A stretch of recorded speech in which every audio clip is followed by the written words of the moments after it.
আসসালামু আলাইকুম প্রিয় শিক্ষার্থীরা, আশা করি তোমরা সবাই ভালো আছো।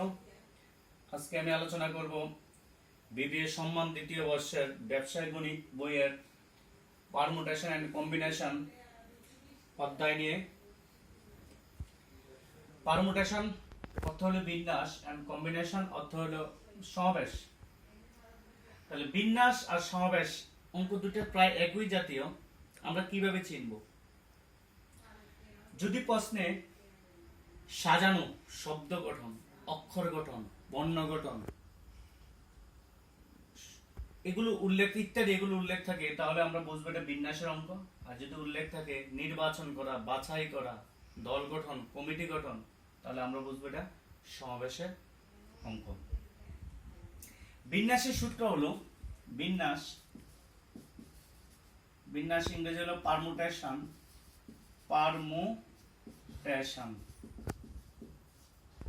বিন্যাসের সূত্র হলো এন। পারমুটেশন মানে বিন্যাসে এন পি আর, পারমুটেশনে পি এন পি আর সমান সমান বিন্যাস সূত্র হলো N factorial divided by N minus R factorial. এটা হলো বিন্যাসের সূত্র। আর সমাবেশ কম্বিনেশন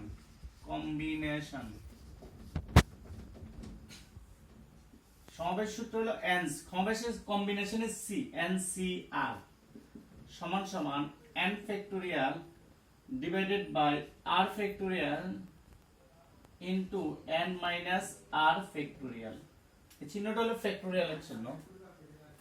এটা হলো বিন্যাসের সূত্র, এটা হলো কি সমাবেশের সূত্র। এখন আমরা ফ্যাক্টোরিয়াল বুঝবো। এন ফ্যাক্টোরিয়াল সমান সমান N into N minus one factorial, এভাবে লেখা যায়। মানে এক কমবে, গুণ হয়ে এক কমবে। যদি আরো যায়, যেখানে স্টপ হবে এখানে ফ্যাক্টোরিয়াল হবে, n minus one into n minus two factorial. যদি আরো যায় n minus one into n minus two into n minus three factorial.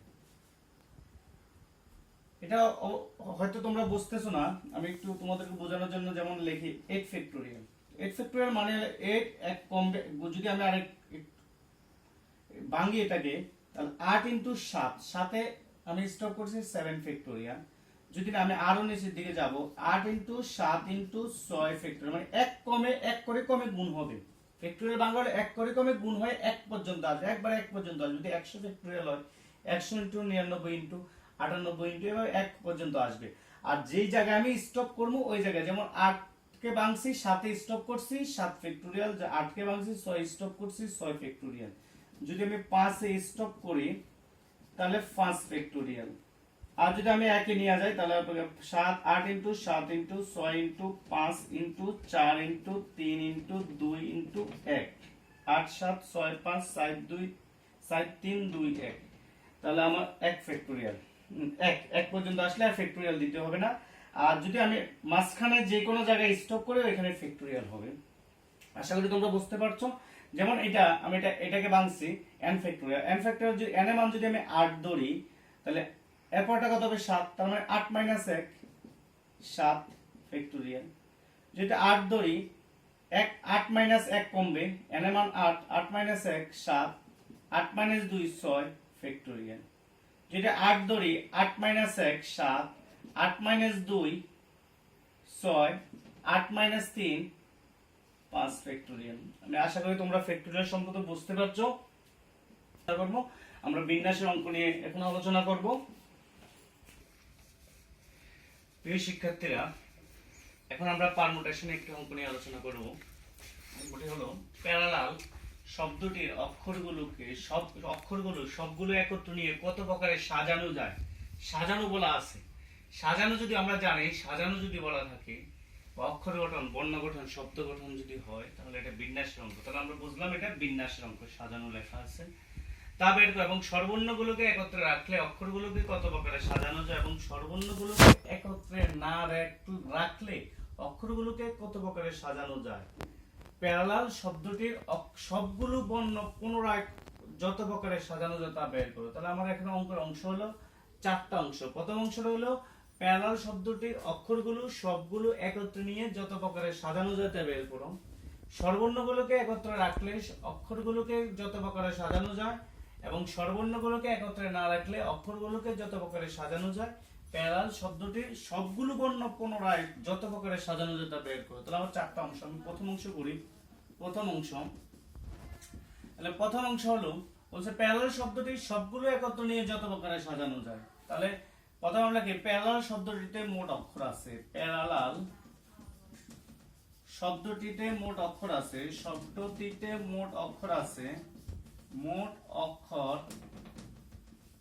আছে 1 2 3 4 5 6 7 8 8টি, যার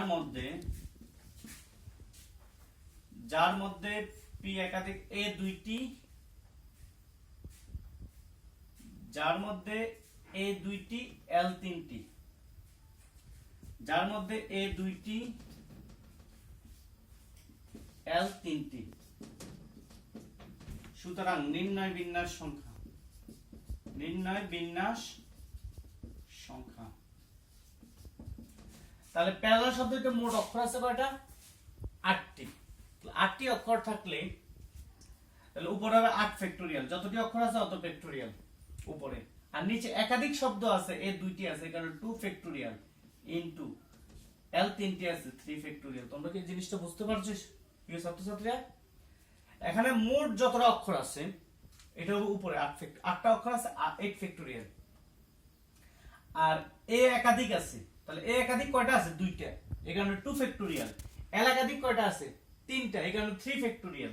তাহলে এটা যদি আমি 8 ফ্যাক্টোরিয়াল কে ভাঙি, 2 ফ্যাক্টোরিয়াল ভাঙলে 2 ইনটু 1, আর এটা হলো 3 ফ্যাক্টোরিয়াল। আর 8 factorial 8 into 7 into 6 into 5 into 4 into 3 factorial. List বললাম 3 ফ্যাক্টোরিয়াল, 3 ফ্যাক্টোরিয়ালে কাটা। তাহলে এটা যদি আমি ক্যালকুলেশন করি তাহলে আমার হয় 3360 উপায়। কত উপায়ে সাজানো যায়? প্যারালাল শব্দটি অক্ষরগুলোকে সবগুলোকে একত্রে নিয়ে 3360 উপায়ে সাজানো যায়। এটা আমরা এইভাবে ক্যালকুলেশন না করে ক্যালকুলেটর আমরা যদি 8 ফ্যাক্টোরিয়াল দিই, 8 ফ্যাক্টোরিয়াল লিখে ইকুয়াল দিই, তাহলে আমার একটা সংখ্যা আসবে, এটা বসানো। আর 2 ফ্যাক্টোরিয়াল দিলে একটা সংখ্যা আসবে, আর 3 ফ্যাক্টোরিয়াল দিলে একটা সংখ্যা আসবে। আমরা যদি ক্যালকুলেটরে গুণ ভাগ করি তাহলে আমরা 3360 ওইভাবে পাবো, ওইভাবে করা যাবে বা এইভাবে করা যাবে, তোমরা যেভাবে করো। তাহলে প্রথম অংশটা আশা করি তোমরা বুঝতে পারছো। দ্বিতীয় অংশ বলছে স্বরবর্ণগুলোকে একত্রে রাখলে। এখন আমরা দ্বিতীয় অংশ করব।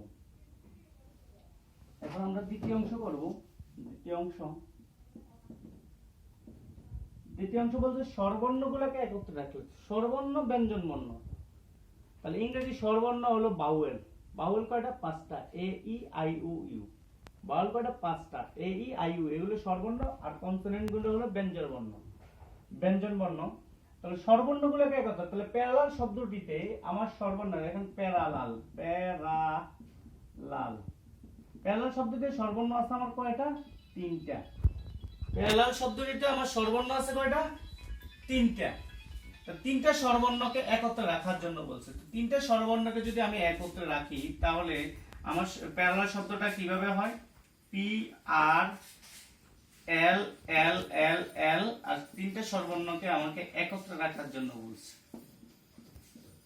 তাহলে অক্ষরটা এরকম হয়ে যায়। বলছে স্বরবর্ণগুলোকে একত্রে রেখে। তাহলে স্বরবর্ণ আছে আমার প্যারালাল শব্দ 3টা। স্বরবর্ণ হলো বাউল গুলো, বাউল হলো এ ই আই উ ইউ। আমার আছে এ এ ই, 3টা বাউল, 3টাকে একত্রে। তাহলে প্যারালাল শব্দটিতে আমি যদি বিন্যাসিকাতে যদি আমাকে বলে স্বরবর্ণগুলোকে একত্রে রাখার জন্য বা কোন অক্ষরগুলোকে একত্রে রাখার জন্য, যতগুলো অক্ষরকে আমি একত্রে রাখবো অতগুলো অক্ষর আমার একটি অক্ষর হবে, অতগুলো অক্ষরকে আমি একটি অক্ষর বিবেচনা করতে হবে, যতগুলো অক্ষরকে। তাহলে আমার বলছে স্বরবর্ণগুলোকে একত্রে রেখে। তাহলে স্বরবর্ণ এখানে কয়টা? 3টা। এই 3টাকে একত্রে রাখার জন্য বলছে। তো 3টা অক্ষরকে আমাকে একটি অক্ষর মনে করতে হবে। আমাদের সবসময় মনে রাখতে হবে বিন্যাস অঙ্কের ক্ষেত্রে যদি বলে স্বরবর্ণ কোন অক্ষরগুলোকে একত্রে রাখার জন্য, তাহলে অক্ষরগুলোকে যদি আমি একত্রে রাখি তাহলে আমার এখানে অক্ষর কয়টা? মানে ওই অক্ষরগুলোকে একটা অক্ষর ধরতে হবে। তাহলে স্বরবর্ণগুলো আছে এ এ ই, তাহলে 3টা আছে, 3টাকে আমাকে একটি অক্ষর ধরতে হবে। যদি একত্রে রাখার জন্য বলে তখন একটি অক্ষর। তাহলে স্বরবর্ণগুলোকে একত্রে রাখলে আমার মোট অক্ষর হবে কয়টি? 1 2 3 4 5 6 1 2 3 4 আমার তো এখানে একটু ভুল হয়ে গেছে এল তিনটা আমি 4টা দিয়েছি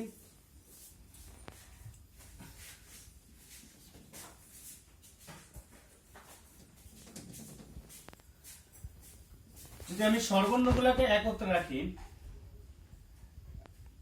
তাহলে স্বরবর্ণগুলোকে আমি লিখি স্বরবর্ণগুলোকে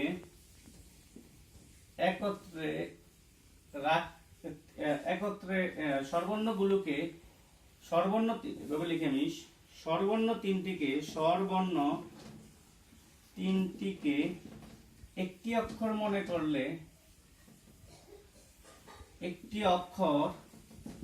মনে করলে শব্দ গঠনের জন্য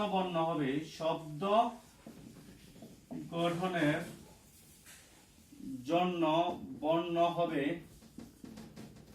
পি আর এল এল এল আর স্বরবর্ণ তিনটিকে একত্রে রাখি তখন এই তিনটা একটা অক্ষর মনে হবে তাহলে অর্থাৎ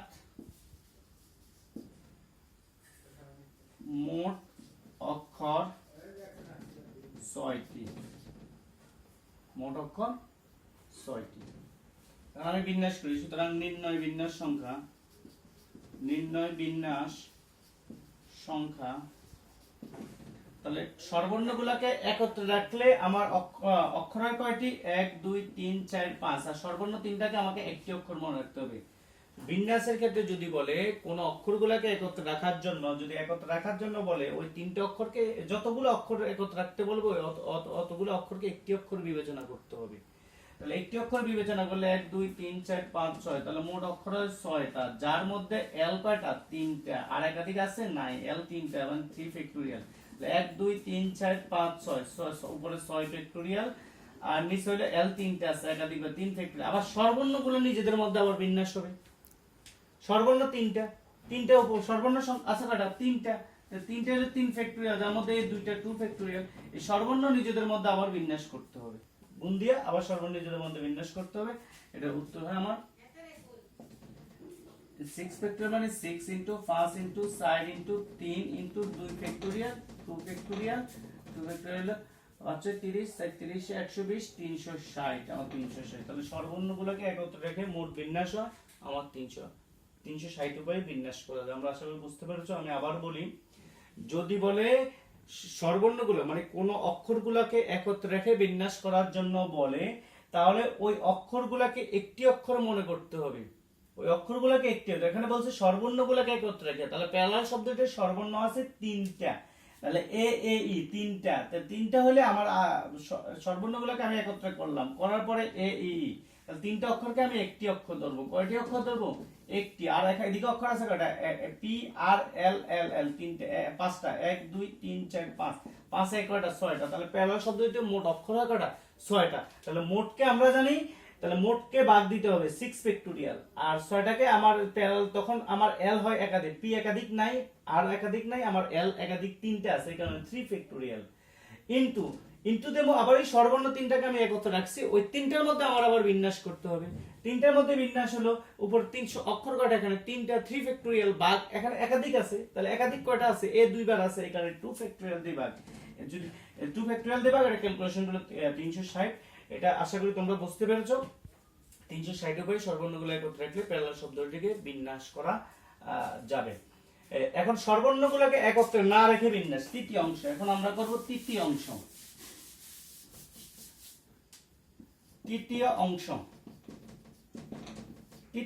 স্বরবর্ণগুলোকে একত্রে তাহলে আমার মোট বিন্যাস হয় কত প্রথম অংশে মোট বিন্যাস প্যারালাল শব্দটিতে মোট বিন্যাস হয় 3360 আর স্বরবর্ণগুলোকে একত্রে রাখলে বিন্যাস হয় 360 তাহলে স্বরবর্ণ একত্রে না রেখে বিন্যাস করতে বিয়োগ দিলে হয়ে যাবে তাহলে স্বরবর্ণগুলোকে একত্রে না রেখে স্বরবর্ণগুলোকে একত্রে না রাখলে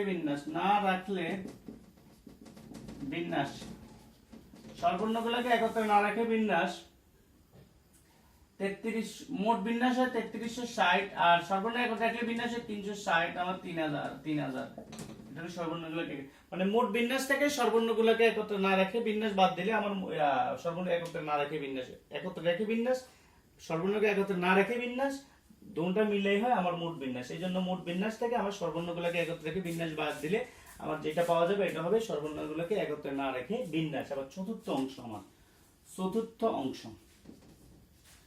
চতুর্থ অংশ, তাহলে চতুর্থ অংশে আমার বলছে এখানে প্যারালাল শব্দটির সবগুলো বর্ণ পুনরায় যত প্রকারে সাজানো যায়, তাহলে পুনরায় সাজানো যাবে, পুনরায় সাজানো যাবে, সাজানো যাবে আমার মোট সাজানো যাবে 3360, এর থেকে এক বাদ দিলে 3359,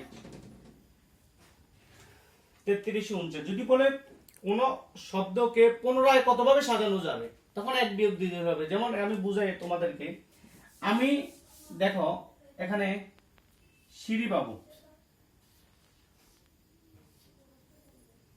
সিঁড়ি,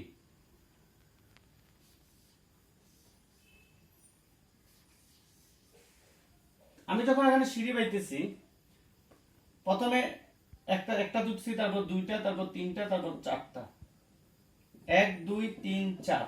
আমি যখন পুনরায় আবার নামবো, তাহলে আমি ওঠার সময় 1 2 3 4, যখন আমি পুনরায় নামবো 1 2 3, দেখো 3 হয়ে গেছে। তাহলে পুনরায় হলে এক কমে যায়। যদি আমি 10টা সিঁড়ি পাই, তাহলে 10 বার উঠলাম, মানে 10টা সিঁড়ি পাইলাম, কিন্তু নামার সময় আমি কয়টা বার পাইবো? 9টা, একটা কমে যাবে। এটা হলো যদি আমাকে কোনো শব্দকে পুনরায় বিন্যাস করতে বলে, তখন আমাকে এক বিয়োগ দিতে হবে। আশা করি তোমরা এই অঙ্কটা বুঝতে পেরেছো। এইগুলো বুঝতে পারলে তোমাদের জন্য আমি একটা অঙ্ক দিই, একটা অঙ্ক তোমরা বাসায় করবে। অঙ্কটা হলো বাংলাদেশ, এখানে প্যারালালের পরিবর্তে তোমরা লিখবা বাংলাদেশ, BANGLADESH। প্যারালাল পরিবর্তে কি লিখবা? বাংলাদেশ, BANGLADESH। তাহলে বাংলাদেশ শব্দটি অক্ষরগুলোকে একত্রে নিয়ে কত প্রকারে সাজানো যায় তা বের করো। সর্বর্ণগুলোকে একত্রে রাখলে কত প্রকারে সাজানো যায়, সর্বর্ণকে একত্রে না রাখলে কত প্রকারে সাজানো যায়, আর পুনরায় কত প্রকারে সাজানো যায়। আরেকটা করবা তোমরা, একটা তো বাংলাদেশ করবা, এই সেম প্রশ্নটাই প্যারালালের পরিবর্তে বাংলাদেশ বসাবা, BANGLADESH, বাংলাদেশ। আরেকটা করবা কুমিল্লা, কুমিল্লা, কুমিল্লা শব্দটি অক্ষরগুলোকে সবগুলোকে একত্র নিয়ে কত প্রকারে সাজানো যায় তা বের করে, এবং সর্বর্ণগুলোকে একত্রে রাখলে কত প্রকারে সাজানো যায়, একত্রে না রেখে কত প্রকারে সাজানো যায়, আর কুমিল্লা শব্দটির বর্ণগুলোকে পুনরায় যত প্রকারে সাজানো যায়। তোমরা প্রথমে প্যারালালটা ভালো করে বুঝবে, বোঝার পর প্যারালালটা বাসায় করবা, করার পরে তারপর বাংলাদেশ দিয়ে করবা সেম অঙ্কটা, তারপর সেম অঙ্কটা তোমরা কুমিল্লা দিয়ে করবা। আচ্ছা, এতটুকুই। তোমরা আশা করি সবাই অঙ্কটা বুঝতে পেরেছো। পরবর্তী ক্লাসে আমি আরো উদাহরণ নিয়ে আলোচনা করব। তোমরা বাসায় অঙ্কগুলো প্র্যাকটিস করো, ঘরে থাকো, নিরাপদে থাকো, সুস্থ থাকো। আল্লাহ হাফেজ।